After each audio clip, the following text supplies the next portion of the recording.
Okay, I'm a therapist with an MBA. I do a lot of coaching and consulting for therapist business owners, therapists who own their own private practice.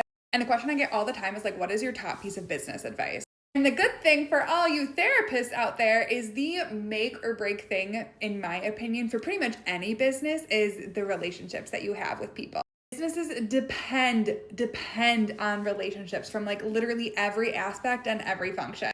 Obviously, we'll start with our therapist-client relationship. If you're a good therapist, that's not everything that you need in order to have a successful private practice, but it certainly helps. It certainly helps to be a good therapist, have good client-therapist relationship. But it is so much more than that. You have probably seen many videos of me yelling at you that you have to be out there networking. Again, we're in a relationship-based business, and the best way for you to get referrals, especially if you're a small solo practice in your community, is going to be networking. And then there's the next layer of this where it's like the people who are helping you in running your business, you obviously want to have very great relationships with them too.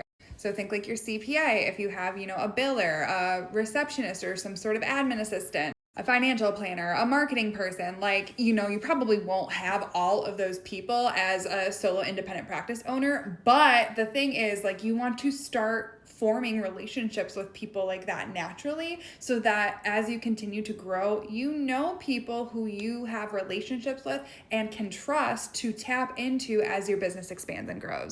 If I've said it once, I've said it a million times. We are a relationship-based business. Do not underestimate the power that is in building and maintaining incredible relationships, okay?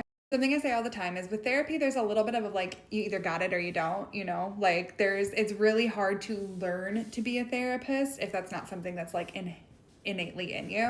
In contrast, there is nothing in small business ownership that you can't figure out, I promise. I know not everybody is math inclined or numbers inclined or, just haven't been taught to think in the way that is really helpful and necessary to be a successful business owner. But I promise 99% of people are overcomplicating business ownership. You just need to have a solid plan, know the data of your business so that you can make empowered decisions. And that's the whole thing. That's it.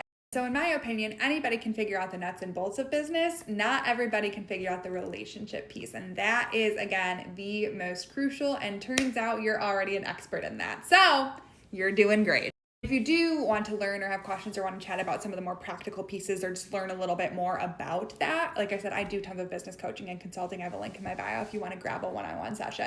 But 99% of the time, you just have to trust yourself, trust your gut, know what you're doing. Again, know the data that you need to have in order to make empowered business decisions. But once you know all that, you're going to be just fine. Until next time, bye.